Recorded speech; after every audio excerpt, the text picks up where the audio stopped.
नमस्कार दोस्तों, मुद्दे की बात में आपका स्वागत है। 2027 के यूपी विधानसभा चुनाव से पहले समाजवादी पार्टी ने आधी आबादी यानी महिलाओं के लिए अपना अब तक का सबसे बड़ा सियासी दांव चल दिया है। समाजवादी पार्टी ने स्त्री सम्मान समृद्धि योजना के तहत सरकार बनने पर महिलाओं को सालाना 40,000 रुपए देने का बड़ा ऐलान किया है, जिसमें हर साल बढ़ोतरी भी की जाएगी इस अमाउंट में। इसके साथ ही 12वीं पास छात्राओं को लैपटॉप, महिलाओं को मुफ्त बस यात्रा, जो women power line Samajwadi party की रही 1090, उसे और मजबूत करने का वादा, कामकाजी महिलाओं को हर महीने 2 दिन की आकस्मिक अवकाश, ये तमाम ऐसे वादे हैं जिनकी समाजवादी पार्टी ने झड़ी लगा दी। लेकिन दिलचस्प बात ये रही इस प्रेस कॉन्फ्रेंस की कि इस बड़े ऐलान के लिए अखिलेश यादव के साथ सांसद डिंपल यादव, इकरा हसन, प्रिया सरोज, डॉक्टर रागिनी सोनकर जैसी महिला नेताओं का, समाजवादी पार्टी की महिला नेताओं का पूरा मोर्चा सामने आया।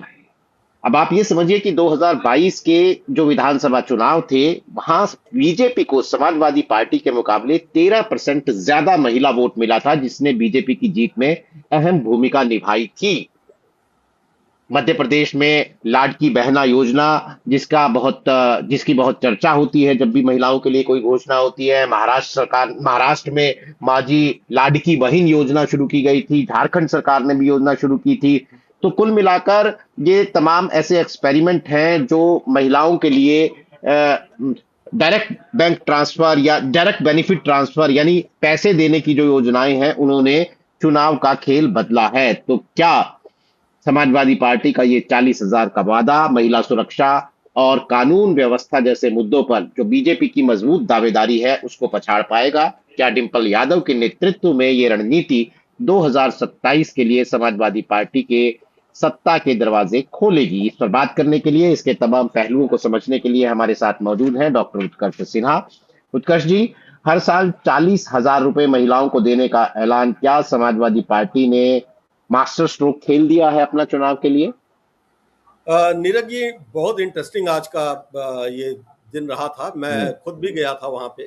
तो so, मुझे भी ये देखना था कि आखिर पहली बार ऐसा था कि डिंपल यादव के नाम पर प्रेस कॉन्फ्रेंस बुलाई गई। हम्म। लेकिन स्टेज जो था उसके हम्म। विजुअल्स ही बता रहे थे कि पार्टी की स्ट्रेटजी क्या है। हम्म। अखिलेश यादव को छोड़ के बाकी कोई पुरुष उस स्टेज पर नहीं था। समाजवादी हम्म। पार्टी की सभी महिला विधायक, सभी महिला सांसद, महिला हम्म। नेता, प्रमुख नेता और जो प्रकोष्ठों के अध्यक्ष हैं, वो महिला प्रकोष्ठों के राष्ट्रीय अध्यक्ष और प्रदेश अध्यक्ष, हम्म। और उसका संचालन भी डॉक्टर वंदना मिश्रा, जो लखनऊ से मेयर का चुनाव लड़ चुकी हैं, वो कर रही थी। और अखिलेश यादव सबसे अंत में बोलने आए, यानी कि वो जगह भी हम्म। दी गई महिलाओं को। पहले डिंपल यादव ने एक लाइन बोली। अच्छा, इंटरेस्टिंग ये कि पूरी योजना के बारे में डिंपल यादव ने नहीं बताया। हम्म। एक घोषणा उन्होंने की, अगली घोषणा के लिए दूसरा इकरा हम्म। हसन आई, उसके बाद ऐसे करते करते मंच पे जितनी महिलाएं थी प्रमुख, उन सब ने घोषणा एक एक करके की। हम्म।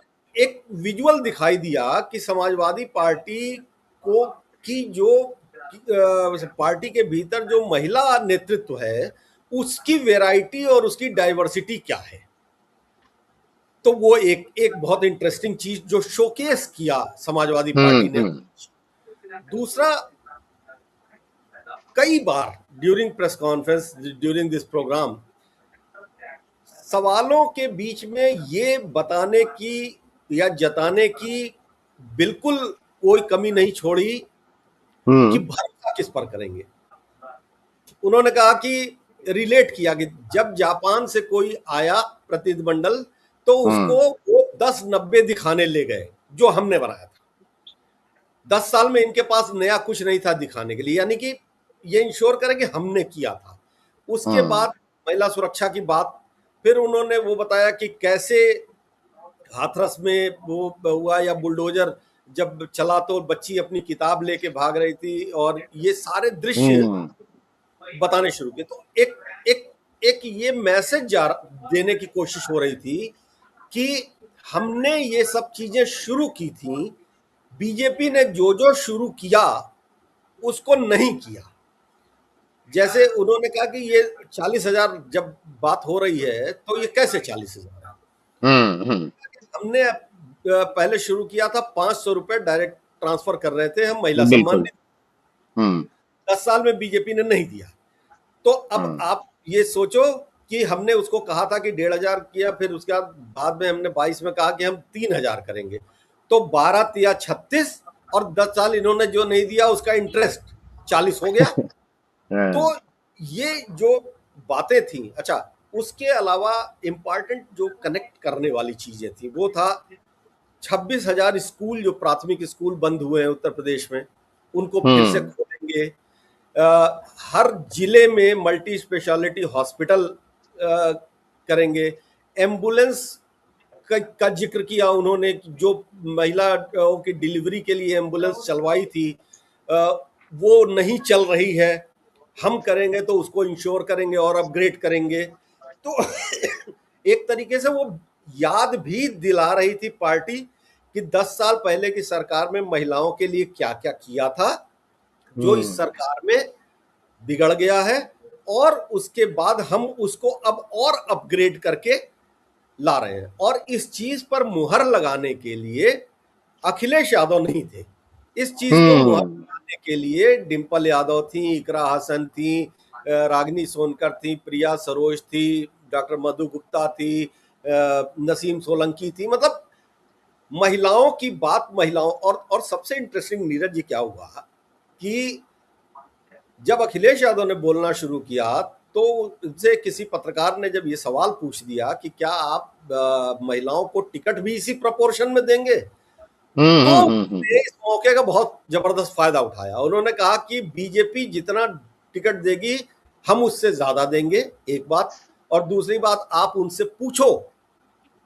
कि जो बिल महिला आरक्षण का लोकसभा में पास हो चुका है, इन शब्दों को गौर कीजिएगा, क्योंकि जी। बीजेपी तो फिर से डिलिमिटेशन के साथ जोड़ के कर रही है, जो हम्म जो हो चुका है उसको लागू हम्म क्यों नहीं कर रही है। हम तो कहते हैं कि 2027 में ही लागू कर दो।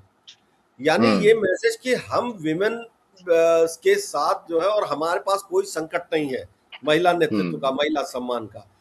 दूसरी बात, वो हिट कर रहे थे कि भाजपा के लिए नारी नारा है। आज नारी बंधन अभियान भी चल रहा है, जी। उसका भी जिक्र किया उन्होंने। उन्होंने कहा कि नारी नारा है, हमारे लिए नारी समानता है।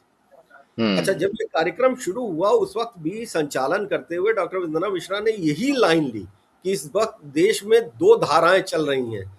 एक गुरु गोलवलकर की, जो कहते हैं कि उन महिलाओं की भूमिका सिर्फ वीर पुरुष पैदा करना है और बाकी घर में रहना चाहिए, और दूसरा डॉक्टर लोहिया की, जो वो समानता की बात करते हैं।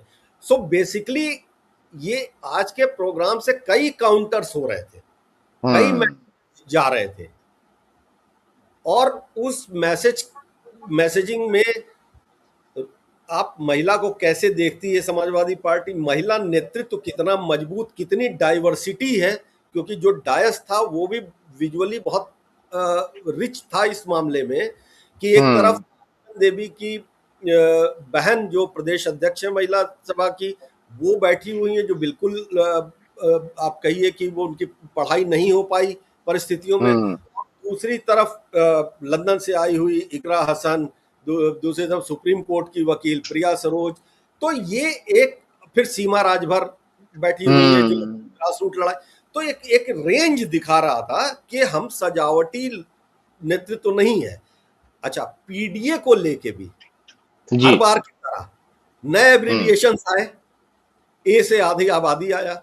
फिर उन्होंने हम्म कहा कि भाई आप तो खेल रहे हैं पीडीए से, तो उन्होंने कहा पी से क्या होता है, प्रोग्रेसिव। हम हम्म प्रोग्रेसिव लोग हैं, और प्रोग्रेसिव लोगों का क्या है कि वो हमेशा अपने को अपग्रेड करते हैं। सो बड़ी हम्म स्मार्टली कनेक्ट कर रहे थे। और इसको जो है अगर देखें तो देखिए, आज ही उत्तर प्रदेश सरकार ने कहा है कि स्कूटी हम्म दी जाएगी बच्चियों को। हम्म पर भी तंज हुआ, उस पर भी तंज ये हुआ कि हमने लैपटॉप दिया था 10 साल पहले, आज तक चल रहा है। इन्होंने अपनी सोच के हिसाब से लैपटॉप को टेबलेट कर दिया, और उंगली घिस जाए तो वो चलता नहीं नहीं। चलता। इस तरह की बातें भी की। अब इस तरह की बातें करने का मकसद क्या था? यही मैसेज देना कि हम सीरियस हैं, वो नॉन सीरियस है। हम्म। अब ये तो पब्लिक तय करेगी कि क्या जी। है, लेकिन as a political leader message सिर्फ यही था कि हम कुछ नया नहीं करने जा रहे हैं, हम तो जो कर रहे थे उसको अपग्रेड करने जा रहे हैं, हाँ। और और इसलिए आप जी, भरोसा करें। बिल, बिल्कुल। और मुझे लगता है कि जितनी बात आपने कही, चूंकि आप वहां थे तो बहुत आपने एक उसका एक पिक्टोरियल डिस्क्रिप्शन किया है। तो मुझे ऐसा लगता है कि एक सवाल ये होता या कोई कहता कि भाई ये घोषणाएं तो हो ही रही हैं अब पिछले कई समय से, खास तौर पर पिछले 5-7 विधानसभा चुनाव ऐसे हैं जिनमें डायरेक्ट देखते हैं, तो ये भी एक न्यू नॉर्मल हो गया है। तो यहाँ शायद फिर अखिलेश यादव ने ये कहने की कोशिश की कि जो पैसे की घोषणा थी वो न्यू नॉर्मल हो सकता है, लेकिन उस घोषणा को करने का तरीका जो है और उस घोषणा को करते वक्त दिया गया संदेश जो है वो शायद वो नए सिरे नए तरीके से देने की कोशिश की गई है। तो मैं ये मानूं कि जब आपको याद होगा कि जंतर मंतर पर हम डिंपल यादव का एक नया अवतार देख रहे थे उस छात्र आंदोलन में, जिस तरीके से उन्होंने मोर्चा संभाला था, और हम ये बात कर रहे थे कि चुनावों में अब ये जो पॉलिटिकल इक्विटी यहां से बढ़ी है डिंपल यादव की, उसके बाद हमने ये भी देखा कि उसके बाद जो पार्लियामेंट सेशन था वहां पर हर मुद्दे पर डिंपल यादव की बाइट विपक्ष की तरफ से आ रही होती थी। पहले ऐसा नहीं होता था, और अब ये डिंपल यादव की अगुवाई में एक पूरा महिला मोर्चा उतरा है। तो बड़ी बात यह है कि महिला सुरक्षा, कानून व्यवस्था, ये समाजवादी पार्टी की कमजोर कड़ियां हैं, या कहिए कि बीजेपी कम से कम ये उन नसों पर बार बार हथौड़े से वार करती है, उन नसों को दबाती नहीं है समाजवादी पार्टी की, उन पर हथौड़े से वार करती है। तो ये समाजवादी पार्टी के लिए एक चैलेंज भी है, उनको इसका वो इसे सामान्य तरीके से बैलेंस भी नहीं कर सकते हैं, काउंटर भी उनका मजबूत होना पड़ेगा। आपका कहने का मतलब है कि ये जो वादे, लोक लुभावन वादे हैं, वो तो अपनी जगह हैं, लेकिन इस मोर्चे पर महिला सुरक्षा, कानून व्यवस्था, सड़क पर होने वाली गुंडागर्दी, इन इन मोर्चों को भी इस प्रेस कॉन्फ्रेंस में काउंटर करने में कामयाब हुई समाजवादी पार्टी। देखिए, ये कोशिश थी, और हम्म। कोशिश इसलिए भी थी कि एक तो ये कि बिल्कुल आपने सही कहा कि समाजवादी पार्टी के ऊपर जो कुछ लेबल्स हम्म। पहले से चिपके हुए, और वो लेबल्स जो हैं वो बीजेपी कोई मौका छोड़ती नहीं है उसको याद दिलाने के लिए। और बिल्कुल ठीक बात है हम्म। कि वो नारा लगाते हैं अभी भी, बीजेपी के लोग और हमारे मुख्यमंत्री लगाते हैं कि जिस गाड़ी में सपा का झंडा समझो बैठा गुंडा। अब हम्म। समाजवादी पार्टी इस चैलेंज को अखिलेश यादव भी समझ रहे हैं। सो अखिलेश यादव या उनकी पार्टी के दूसरे नेता इस पर बात करें या कैसे बिहेव करें, इवन ये कॉमन मास के अलावा अपनी पार्टी के कार्यकर्ताओं को भी संदेश, देखिए उस हम्म। हम्म। कार्यक्रम के भीतर मीडिया के साथ साथ जो है पार्टी के कार्यकर्ता भी काफी पीछे बैठे थे। आजकल वो रोज रहते हैं, वहां भीड़ हो रही है तो रहते ही हैं। तो ये मैसेज था कि देखो पार्टी की लाइन ये है, सम्मान करना है, और सबसे बड़ी बात है कि लीडरशिप ये है, इसको एक्सेप्ट भी आपको करना है। हम्म। हम्म। आप, तो ये एक्चुअली क्या है कि अखिलेश यादव जब ट्रांसफॉर्मेशन ऑफ समाजवादी पार्टी के प्रोसेस में गुजर रहे हैं तो हम्म। उनको दो तीन चैलेंजेस उनके सिर पे हैं। एक तो ये जो जिसके ऊपर हम चर्चा कर रहे हैं, गुंडागर्दी, अराजकता, जो जो नैरेटिव है। दूसरा हम्म। एम वाई वाला एक नैरेटिव है समाजवादी पार्टी के साथ, मुस्लिम यादव के हम्म। साथ कैलकुलेशन। अब तो उसको अब तो एम वाई जो है वो महिला योजना हो गया है। नहीं, मैं यही कह रहा हूं ना कि जो जो परसेप्शन से उसको कैसे आप बदलेंगे, तो आपको करना तो हम्म। पड़ेगा। और वो ट्रांसफॉर्मेशन का प्रोसेस जो है आपके कहने से नहीं होगा, आपको उसको इस्टेब्लिश करना होगा। अब इस्टेब्लिश करने के लिए डिंपल यादव हैं या दूसरे सांसद हैं जो यंग हैं, जो जनरेशनल शिफ्ट जिसको आप कहेंगे वो भी है। अब जेन जी को कनेक्ट करने के लिए, भाई ये जितनी लड़कियां हैं, ये सांसद जो इकरा और हम्म। जैसी हाँ, लड़कियां, बिल्कुल। ये सब तो वही जैन है जी, ना। या फिर हाँ, बिल्कुल बिल्कुल, या फिर मतलब उसके करीब है कम से कम। हम्म। और उसके बाद आप ये वाला सवाल, जंतर मंतर वाला सवाल, वो आज बहुत हम्म। स्पेस लिया उसने during this hmm. Program. Even Dimple Yadav ने खुद इस चीज को काफी लंबा लंबा बोल के प्रेजेंट किया कि क्या फीलिंग थी हमारी, हम क्या हम्म देख रहे थे। और वहां पर फिर वो अपने मतलब विमेन ग्रुप को कनेक्ट कर रही थी, या मैसेज कर रही थी कि मतलब ऐसा नहीं था कि हम एक पॉलिटिकल मूव में जा रहे थे, पॉलिटिकल मूव नहीं, हम्म। ये ह्यूमन, उन्होंने ये शब्द कहा कि सवाल ये राजनीतिक नहीं था, हम ह्यूमन बीइंग हैं, हमने ह्यूमनिटी के उससे हमने जो देखा, तो हमको जो करना था हमने किया, हमने तो यही यही तो स्मार्टनेस कहिए या जो भी कहिए या पॉलिटिक्स कहिए, लेकिन ये भांपा है समाजवादी पार्टी ने कि ये काम कर रहा है, और ये कर रहा है, इसीलिए इसको बढ़ाया जा रहा है। देखिए, मैं आपको रेफरेंस के तौर पर याद दिलाऊं, आज का जो कार्यक्रम हुआ वो एक रेफरेंस से जुड़ा हुआ है। 8 मार्च को महिला दिवस के दिन समाजवादी पार्टी ने बिल्कुल। मूर्ति देवी, मालती देवी पुरस्कार या सम्मान दिया करीब 40 महिलाओं को। और जिस ग्रुप ने, जिस लीडरशिप ने, विमेन लीडरशिप ने इस प्रोग्राम को, उस प्रोग्राम को ऑर्गेनाइज किया था, आज उसी ने इस प्रोग्राम को ऑर्गेनाइज किया और ये कहा कि आज इम्पॉर्टेंट दिन है क्योंकि दुनिया में महिलाओं को वोट का अधिकार अमेरिका में आज ही के दिन आज के मिला। दिन में। सो अब आप सोचिए कि समाजवादी पार्टी, जिसको आप कहते रहे हैं कि वो गांव देहात की पार्टी है, वहां से अब उस पार्टी का शिफ्ट कहां तक है, उसकी रेंज कहां तक है कि वो इंटरनेशनल कनेक्ट को, लोकल कनेक्ट को, ग्रास रूट कनेक्ट को एक साथ लाने की। और ये देखिए, ये कितना काम आएगा, पब्लिक कितना बाई करती है, ये तो रिजल्ट बताते हैं। बट पार्टी, अगर कोई पार्टी इस तरह से कनेक्ट करके अपने आप को प्रेजेंट करने में कन्विंस हुई है, इसका मतलब ये है कि पार्टी के भीतर सोच बदल रही है। बिल्कुल नहीं, बड़ी बात यही है। और कितना हो पाएगा ये तो सही बात है, आपने कह ही दिया, लेकिन मैं फिर भी, मेरा अगला सवाल यही होने वाला था कि भले ही ये योजनाएं जो लाडली बहन, लाडकी बहन अलग अलग राज्यों में कामयाब रही, गेम चेंजर हुई, लेकिन हमने ये भी देखा कि बिहार में तेजस्वी यादव ने भी ये घोषणा की थी, लेकिन उनकी पार्टी को कोई फायदा नहीं हुआ। केजरीवाल ने भी ये घोषणा की थी जब वो सत्ता में थे, लेकिन वहां विपक्ष के तौर पर बीजेपी को फायदा हो गया। ममता बनर्जी भी एक योजना चला रही थी जिसको उन्होंने अपग्रेड करने की बात कही थी, लेकिन वहां भी विपक्ष के तौर पर बीजेपी को फायदा हुआ। तेजस्वी यादव विपक्ष में थे, लेकिन वहां सत्ताधारी बीजेपी के गठबंधन को फायदा हुआ।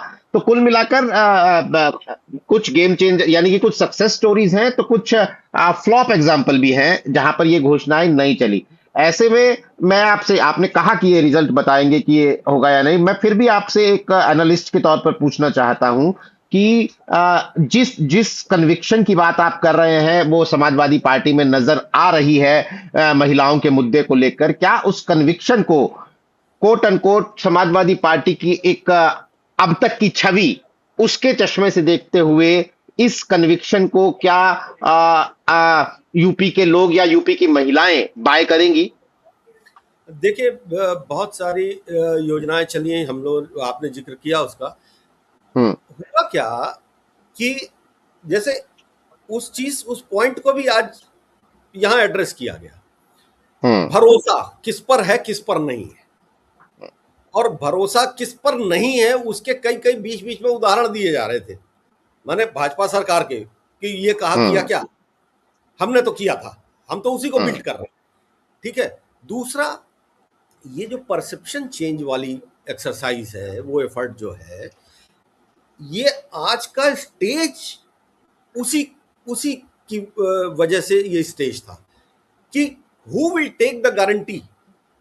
हम्म अगर पार्टी ये कहे, पार्टी का कोई नेता कहे कि साहब हम महिला सम्मान की बात करेंगे, कौन कह रहा है?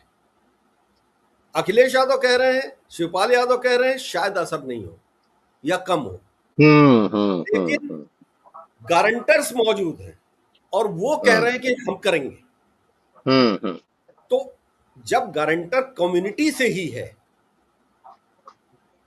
और गारंटर की अपनी पर्सनल इमेज भी अपग्रेड हो रही है, हम्म। तो कन्विंस करने के चांसेस बढ़ जाते हैं, जी। और वो चांस लिया जा रहा है पार्टी की तरफ से। हम्म। इस पूरे मसले में मुझे लगता आने वाले दिनों में कि समाजवादी पार्टी की ये जो महिलाएं हैं, जो लीडर्स हैं, ये एक तो राजधानी से बाहर भी जाएंगी। ऐसे हम्म। सब राजधानी के बाहर भी हमको देखने को मिल सकते हैं, और हम्म। जिलों में या मंडल मुख्यालयों में। और दूसरी तरफ ये है कि ये भी कह दिया कि हम बीजेपी से ज्यादा टिकट देंगे। हम्म। तो वो एक है। तीसरी बात, देखिए आज जिस वक्त ये कार्यक्रम चल रहा था उस वक्त नारी शक्ति वंदन अभियान भी चल रहा था। वहां हम्म। बीजेपी को कोई प्रमुख महिला नेता नहीं थी। जी।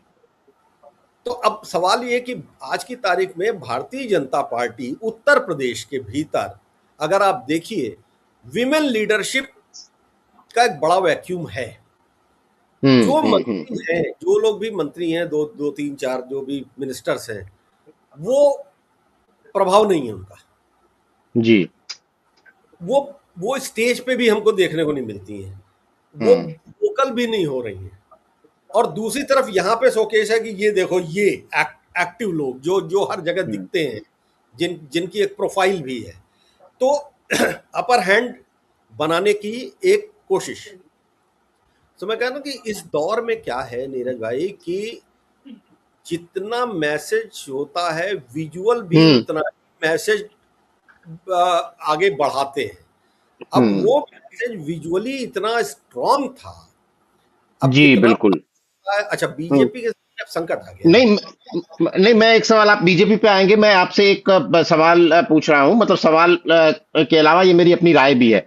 क्या जंतर मंतर का जो आंदोलन था, क्या उसने विपक्ष को ये कॉन्फिडेंस दिया है? देखिए, सेंट्रल लेवल पर वो कांग्रेस पार्टी हो, राज्यों में वो तमाम गैर बीजेपी पार्टियां हो, बीजेपी जहां पर सेंटर में बीजेपी को 12-13 साल हो गए हैं, यूपी के अंदर बीजेपी को 10 साल हो गए हैं, यानी बीजेपी हरियाणा जैसे स्टेट में बीजेपी तीसरा टर्म कर रही है, यानी बीजेपी जहां पर लंबे लंबे वक्त से है, वहां पर भी वो विपक्ष की के राज को, विपक्ष की सत्ता को, जवाहरलाल नेहरू तक को विभिन्न वजहों के लिए जिम्मेदार ठहराती रही है, और ये वो लगातार करती रही।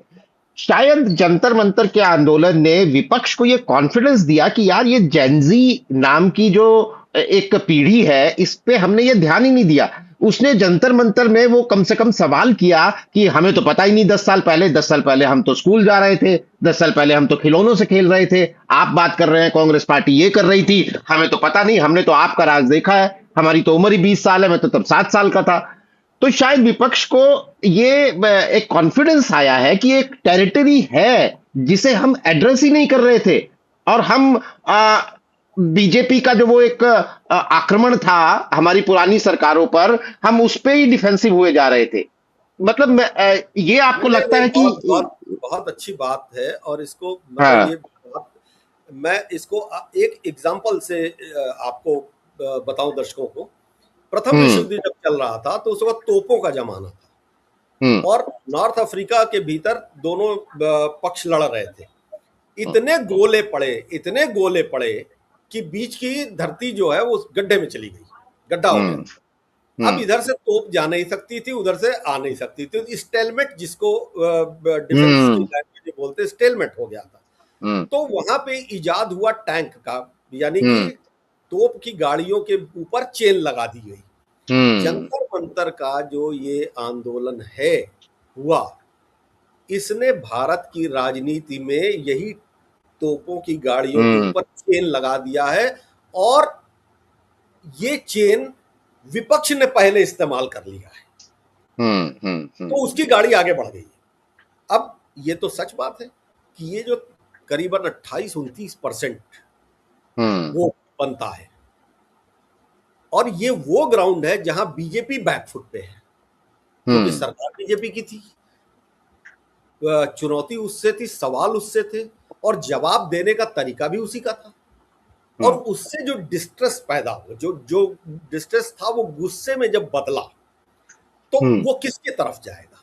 सत्ता की तरफ नहीं जाएगा। हम्म। अब बीजेपी फंस कहां गई है कि उसको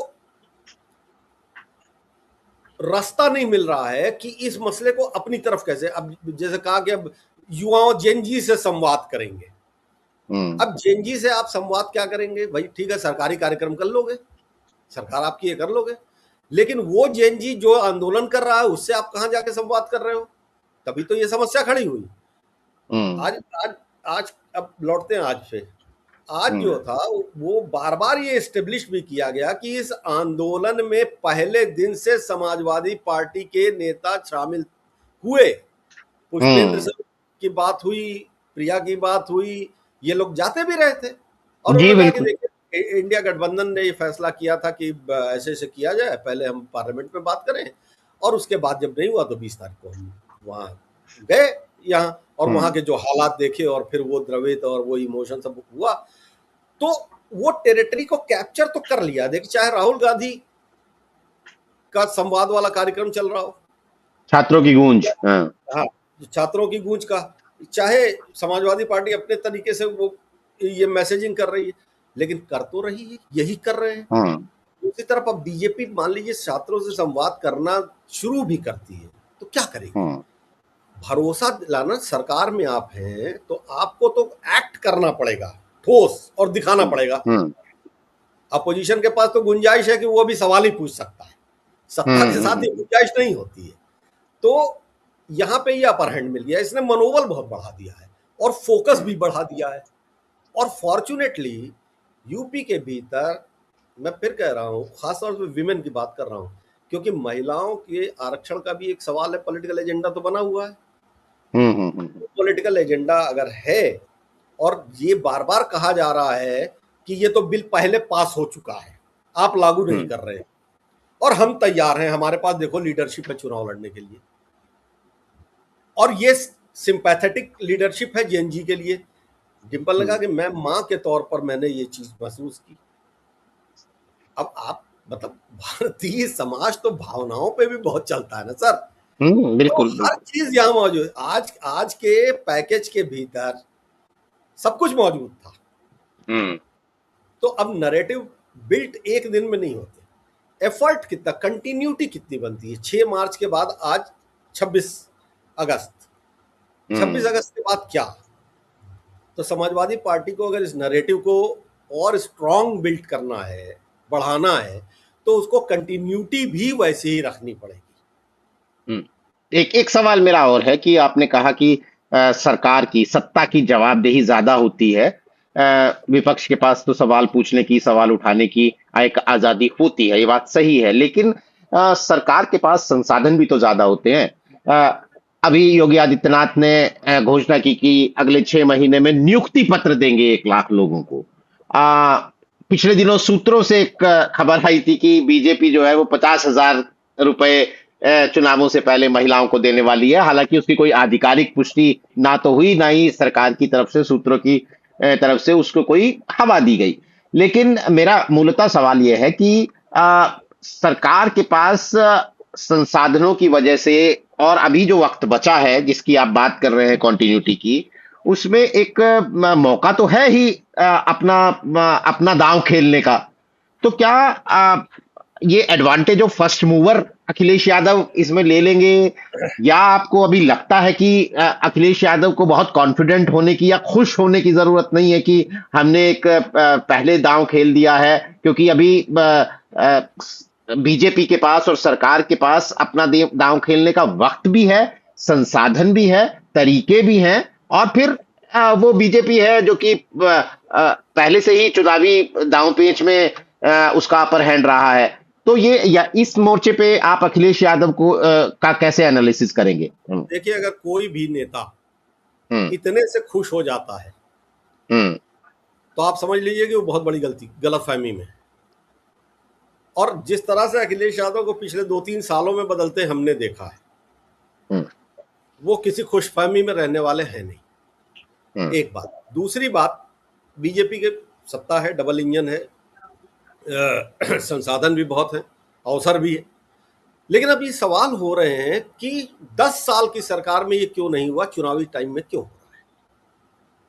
जो अनुपूरक बजट आया उत्तर प्रदेश का अभी कुछ दिन पहले, उसके भीतर जो मांगा गया उसमें सवाल ये हुए, भाई अभी तक आप क्यों नहीं कर रहे थे?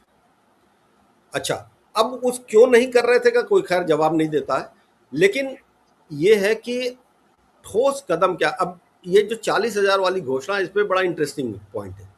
40,000 आप दे क्यों रहे हैं? जैसे बिहार में जो हुआ कि वो हम्म। संसाधनों को लोन के तौर पर गया। अब कुछ लोग कह रहे हैं कि साहब वो लोन था, वो लोन लौटेगा। अब वो चुनाव तो खत्म हो गया, वोटिंग तो हो गई, अब उसके बाद फिर क्या होता है?